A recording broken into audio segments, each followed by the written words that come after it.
क्षेत्र के अंदर वन क्षेत्र को भी बढ़ाना चाहिए और इसके लिए जंगल सफारी एक बड़ा साधन हो सकता है, जिसमें पर्यटक भी आएंगे और एक जंगल में उस प्रकार का पेड़ पौधों का संरक्षण भी होगा। सबसे बड़ा तो महकमा भी आपके पास है, आरआरटीएस और मेट्रो की जो दोनों परियोजनाएं हैं, उसको लेकर के हम कब तक उम्मीद कर सकते हैं? इस काम की देखरेख के लिए चुनाव आयोग है, उनको आपको पब्लिक में भी जाने की जरूरत नहीं है। चुप करके जल्दी से चुनाव आयोग में जाए, सारे प्रमाण भी दें। ये निर्णय उनको करना है। 1992 से तो मैं देख रहा हूँ, यानी आज कितने 33 साल हो गए। इन 33 सालों में गुरुग्राम की जो स्थिति थी वो आपको भी पता, हमको भी पता है। बिना किसी योजना के गुरुग्राम को आगे लगातार बढ़ाया जाता चला गया।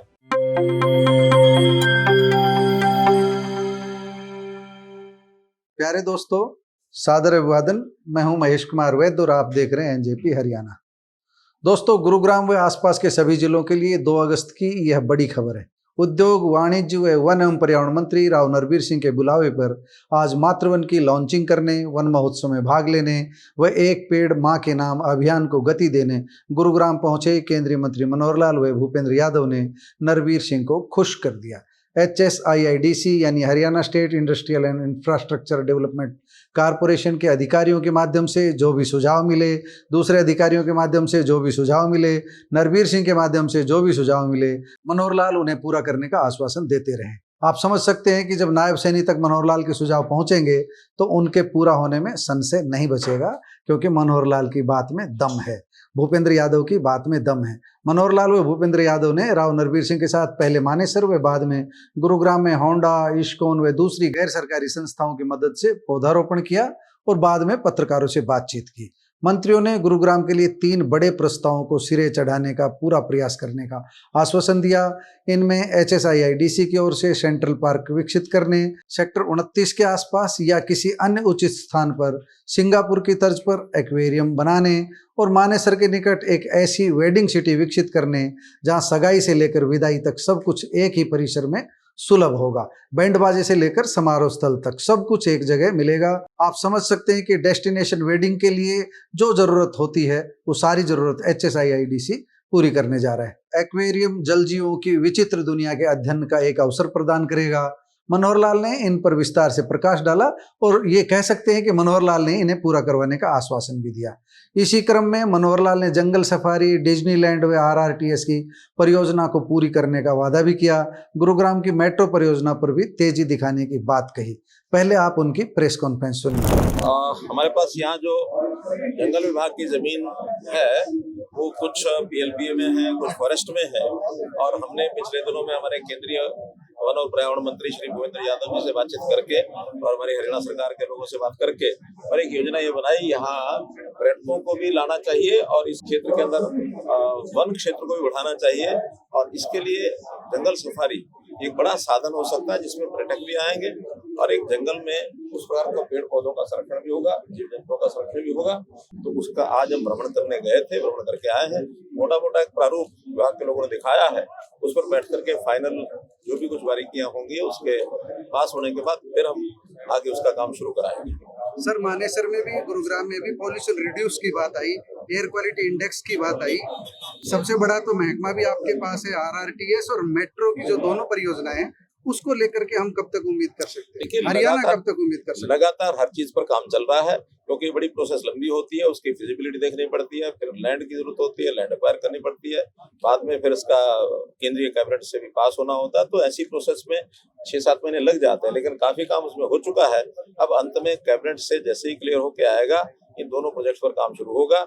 जो गुरुग्राम की मेट्रो है उसका काम शुरू हो चुका है और उसको अब बहुत जल्दी तीव्र गति से आगे कैसे बढ़ाया जाए इसको विचार कर रहे हैं। लेकिन मेट्रो की आवश्यकता और भी ज्यादा हमको यहाँ रहेगी, क्योंकि जिस प्रकार का डेवलपमेंट, जैसे बिल्डर्स आ रहे हैं, जैसे लोगों का निवास और इंडस्ट्री जैसे बढ़ रही है, तो इस कंजेशन को दूर करने के लिए हमको RRTS भी शुरू करनी है, मेट्रो को भी शुरू करना पड़ेगा। जो बस सर्विस है उसको भी आगे बढ़ा रहे हैं गुरुग्राम के अंदर, ताकि यहाँ के लोगों को सुविधा हो सके। राहुल गांधी ने एक बड़ा बयान दिया है सर।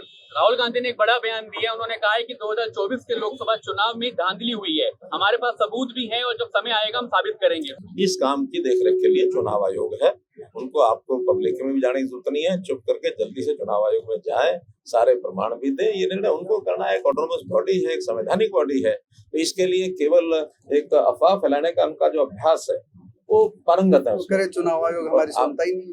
वो आखिर जब वो देंगे लिख करके, अपने वकीलों के माध्यम से जाएंगे, लिख के देंगे, अपने आप सुनेंगे। ऐसा जाते ही थोड़ी सुन लेंगे, उसकी प्रक्रिया है। उस प्रक्रिया के माध्यम से उनको जाकर के बात करनी होती है और लोगों को कहना बताना होता है। लेकिन ये 2024 क्या, उससे पहले भी ऐसे ही बोलते थे, 19 में भी ऐसे ही बोलते थे, 29 में भी बोलेंगे। अभी 24 नहीं, ये 29 में भी ऐसे ही बोलेंगे। आखिर बिहार के अंदर आज हमारी जो मतदाता सूची है उसका जब रिवीजन हो रहा है और उसको एक प्रकार से ठीक किया जा रहा है, रेक्टिफाई किया जा रहा है, और ये काम पहली बार नहीं हो रहा।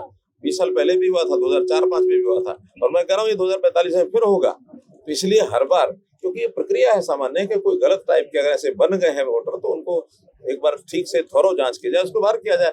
गलत वोटर को बाहर करने में इनको आपत्ति क्यों हो रही है? इसलिए हो रही है कि उन गलत वोटर्स का ये आधार मान करके अपनी खिचड़ी पकाते थे।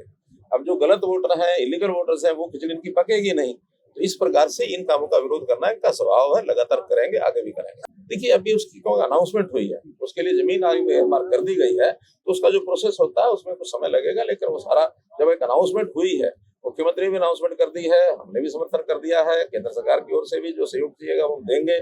तो इसलिए कुल मिलाकर इस काम को आगे बढ़ाने के लिए सब ताकतें काम करें, जल्दी श्रेय चढ़ेगा। आपने कहा जल भराव, देखिए जल भराव की जहाँ तक बात है, ये गुरुग्राम में लगातार पिछले 1992 से तो मैं देख रहा हूँ, यानी आज कितने 33 साल हो गए। इन 33 सालों में गुरुग्राम की जो स्थिति थी वो आपको भी पता, हमको भी पता है। बिना किसी योजना के गुरुग्राम को आगे लगातार बढ़ाया चला गया, और गुरुग्राम की स्थिति पानी का एक विषय है, ट्रैफिक जाम का दूसरा विषय। आज से 10-12 साल पहले ये चाहे इफ्को चौक हो, चाहे सिग्नेचर टावर हो, राजीव चौक हो, हीरो होंडा चौक हो, यहाँ कितना ट्रैफिक जाम होता था।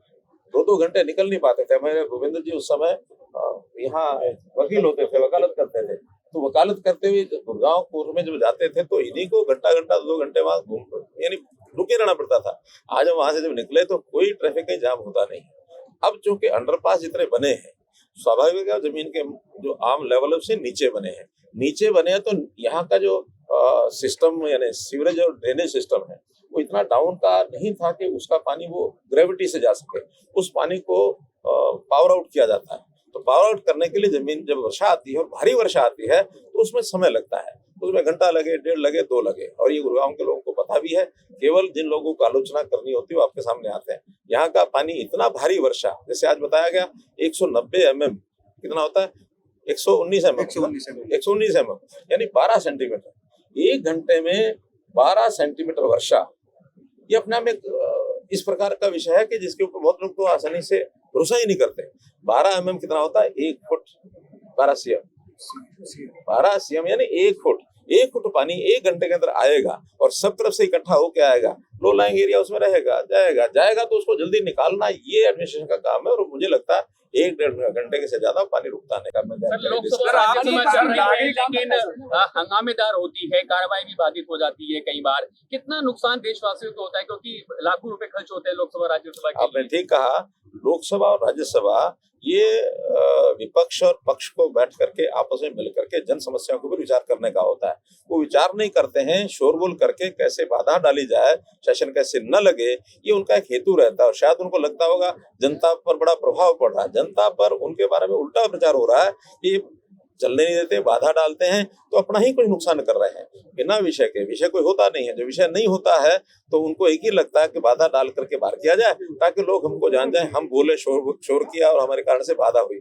समझदार आदमी, आम समाज इस बात को समझता है, अनपढ़ नहीं रहा समाज समझता है कि जितनी ज्यादा बाधा डालेंगे हमारे विषयों के ऊपर चर्चा नहीं होगी और जनता का उसमें नुकसान होगा। इसलिए अल्टीमेटली ये नुकसान इनको भी होगा, इसलिए इनको समझदारी से काम लेना चाहिए, ऐसा मेरा।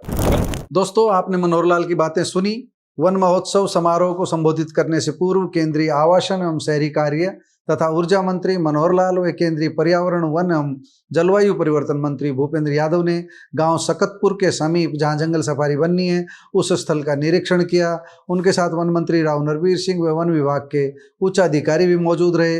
नरवीर सिंह ने जंगल सफारी के लिए तैयार व्यापक कार्य योजना भी बताई। इसका पहला चरण 2500 एकड़ में विकसित होगा, बाद में इसे 9 जिले तक 10,000 एकड़ में विस्तार दिया जाएगा।